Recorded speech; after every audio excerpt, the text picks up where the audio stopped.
Sebelum lanjut, jangan lupa subscribe dulu channelnya dan nyalakan lonceng notifikasi agar tidak ketinggalan update video Islami terbaru dari channel Termometer Islam.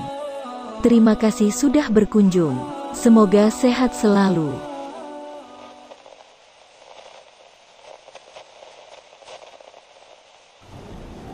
Tiga, persatuan Indonesia terpecah-pecah akibat mempertahankan tampuk kepemimpinan. Empat, kerakyatan yang dipimpin oleh hikmat kebijaksanaan dalam permusyawaratan perwakilan. Ada berapa partai kita di Indonesia? Ada berapa partai kita di Indonesia? 10 apa 11? 9 apa 8? 11. Hanya 2 yang pro dengan mayoritas rakyat yang berdemo, Demokrat dan PKS. Saya bukan orang Demokrat, saya juga bukan orang PKS. Tapi hanya ini yang betul-betul mewujudkan sila keempat. Undang-undang Omnibus Law, undang-undang cilaka, cipta lapangan kerja. Iya, cilaka, undang-undang cilaka itu. Memang celaka. Orang demo berjilid-jilid sampai hari ini masih demo. Sampai hari ini masih demo. Apa itu? Omnibus Law. Ada satu sosok pengamat hukum, ada satu lawyers terkenal di Indonesia, bukan beragama Islam, Hotman Paris Hutapea, mengatakan, saya sudah membaca khusus dalam pasal pertanahan, apabila masyarakat Indonesia membaca secara spesifik dalam pasal dan ayat ini, maka semua orang Indonesia akan turun ke bawah. SHM, surat hak milik, 99 tahun akan dikuasai. Itu menurut pengamat. Saya bukan pengamat, hanya menambahkan kepada jemaah. Kalau kami ustaz berbicara begini, mengkritisi pemerintah, mengkritisi sesuatu, bukan dalam konteks etos dan kinerja pemerintah, tidak ada urusan dengan kami pendakwah. Urusannya adalah kezaliman yang begitu lebar di bawah. Kebetulan saya sebagai pendakwah Islam, mayoritas bangsa ini beragama, harus saya bela dong. Tidak ada kepentingan mazhab, tidak ada kepentingan, tidak ada urgensi tentang mazhab dalam Islam. Saya bukan NU, saya bukan Muhammadiyah, saya bukan Naqsabandiyah, saya bukan Al-Wasliyah. Saya orang yang menegakkan Quran dan hadis. Tidak ada kepentingan itu, tidak ada tendensi itu. Demo siang malam, sudah berdemo di bawah, ada juga masyarakat yang hina-hina. Sudah kita pasrah dengan keadaan seperti ini. Tapi ingat baik-baik, penulis-penulis buku tentang PKI sudah mengatakan, Dan Aidit yang begitu licik saja, Dipo Nusantara Aidit yang begitu licik memainkan peran mempengaruhi militer saja, ketahuan pada tahun 1965 gerakan PKI. Apalagi yang sekarang ini terlalu nampak, kawan, yang tusuk-tusuk ulama itu. Saya orang dari Kristen, ya, bukan mau bela orang Kristen. Di dalam ajaran Kristen yang paling menentukan, kasihilah sesamamu manusia seperti dirimu sendiri. Tidak mungkin orang kafir melakukan itu. Orang Kristen gak disuruh begitu. Saya dari agama Kristen. Saya menentang Kristen karena ajarannya, bukan karena perilaku, akhlak dan etika. Ini saya dari Kristen, buktinya berguna bagi Islam. Daripada antum pakai sorban di kepala masuk gereja nyanyi lagu gereja, dibilang munafik, marah. Aneh di dunia ini, Indonesia ini, saya keluar dari gereja, dia masuk ke sana. Yang munafik-munafik ini saya mau sarankan, sudahlah, gak usah ngaku-ngaku Islam.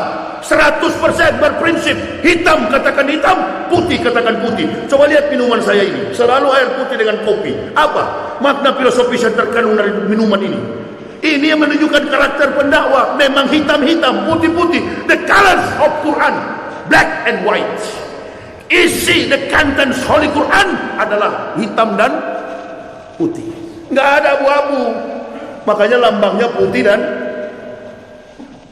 kalau mau bergaul dengan kafir, sekaligus saja baptis dengan nama Bapa, Anak dan Roh Kudus. Salah, Roh Kudus, baptis. Artinya keluar dari Islam. Jangan jadi separoh-separoh. Begitu juga dari kafir, kalau mau masuk Islam jangan separoh-separoh. Karena dalam konsep Islam, udhulu fisilmi kafah, masuk lahir dan batin, total, berserah kepada Allah. supaya tidak dituduh munafik, sekaligus saja murtad. Orang Islam bagaimana komentar di YouTube menjelek-jelekan sama-sama Muslim, menjelek-jelekan para pendakwah, melihat saudaranya di penjara senang. Innalillahi. Di mana rasa keimanan kita ini? Karena sudah dikaburkan hubud dunia, rasululi, qati'at. Cinta kepada dunia adalah akar dari segala dosa. Bukan akhlak Nabi itu. Makanya saya bela Nabi. Bela Nabi nggak usah demo. Bela Nabi itu tunjukkan akhlak berkasih sayang sesama Muslim. Tuh tepat sekali. Ibu-ibu nyaut di belakang itu. Ibu-ibu juga begitu sayang kepada suami. Bu ya? Ya. Itu sayang kepada pemimpin kita. Kalau saya bicara begini bukan benci kepada Pak Maruf dan Pak Jokowi. Bukan, sayang kepada beliau berdua, bantu pemerintah. Anda tidak ada pendakwa begini, qiwamud dunya bi arba'ati asa. Tertibnya dunia bergantung kepada bi ilmi ulama, ilmu para ulama. Saya bukan ulama, saya bukan ustaz, saya orang dari kafir yang mendapat hidayah, tapi mencoba untuk menyampaikan ilmu para ulama. Kenapa? Ulama sudah sibuk berpolitik. Kan begitu teorinya. Saya mencoba menjadi ulama. Kenapa? Mengisi kekosongan. Gubernur, contoh beginilah supaya lebih mudah. Setiap gubernur Riau ditangkap, ada nggak PLT?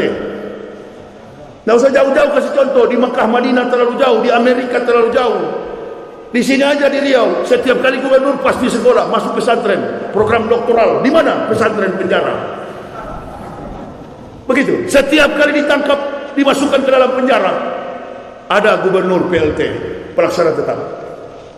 Nah sama, saya sayang kepada agama ini. Kenapa saya sayang cinta kepada agama ini? Karena agama inilah yang menyelamatkan kami sekeluarga, istri dan anak. Yang tadinya kami ahli neraka menjadi ahli surga. Amin ya Allah ya Rabbal alamin. Itu Bu, lahirlah Isa ke tengah-tengah umat Yahudi untuk memberitakan akan datang Nabi kita Muhammad SAW dengan cara yang spektakuler. Sekarang pertanyaan saya kepada ibu-ibu bisa nggak seperti Maryam, begitu bangun pagi langsung hamil? Boleh nggak? Boleh nggak Bu? Boleh, tapi dipompa dulu. Kalau dipompa baru hamil. Tapi Nabi Isa tidak dalam cara seperti itu, dengan cara mukjizat. Maryam kaget, perutnya sudah besar. Maryam berlindung di bawah pokok-pokok korma. Datanglah Jibril, Ruhul Kudus, malaikat Jibril alaihissalam. Ya Maryam, anak di sini siapa? Saya adalah malaikat Jibril. Pulanglah Maryam, sehelai rambut di kepalamu pun tidak akan terkulai. Pulang. Sebab bayi yang ada di dalam kandunganmu itu adalah rahmat bagi bangsamu dan rahmat bagi manusia yang akan datang. Kalau Nabi Isa tidak lahir, insya Allah nubuah tentang Rasulullah pun tidak akan datang. Buktinya di Al-Quran masih ada sampai sekarang, surat As-Saff itu. Malam ini ibu bapak stop lagi mengatakan bahwa kitab Kristen itu Injil.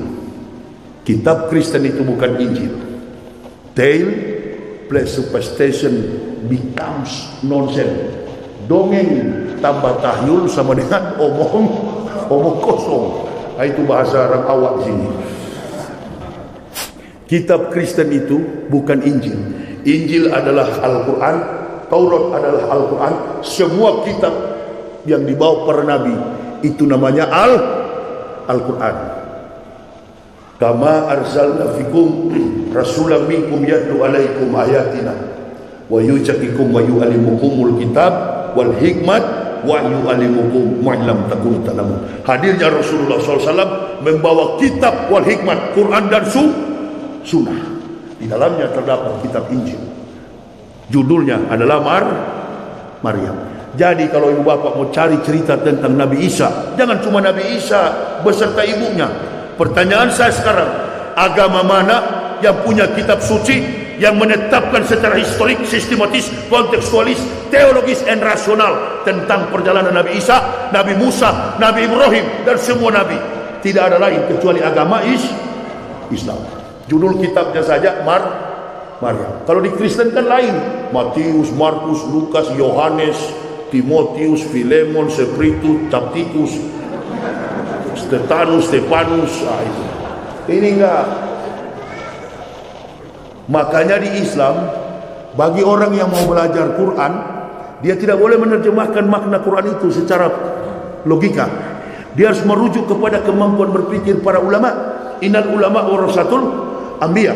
Karena konsep pemikiran para nabi dituangkan kepada para ulama. Ulama itu yang bagaimana? Ulama itu syaratnya berat. Ulama itu orang yang berumur 40 ke atas, yang sudah mempunyai komparasi yang kuat antara keilmuan dengan pengalaman. Orang masih muda, masih kecil, umur 30 tahun, 40 belum bisa disebut ulama. Belum, karena pengalamannya masih mentah. Ibarat buah belum masak. Jadi jangan cepat-cepat kita mengatakan orang ini ustaz, orang ini ulama. Belum tentu. Sudah 40 ke atas baru disebut ulama. Rasulullah diangkat jadi nabi umur 40 tahun.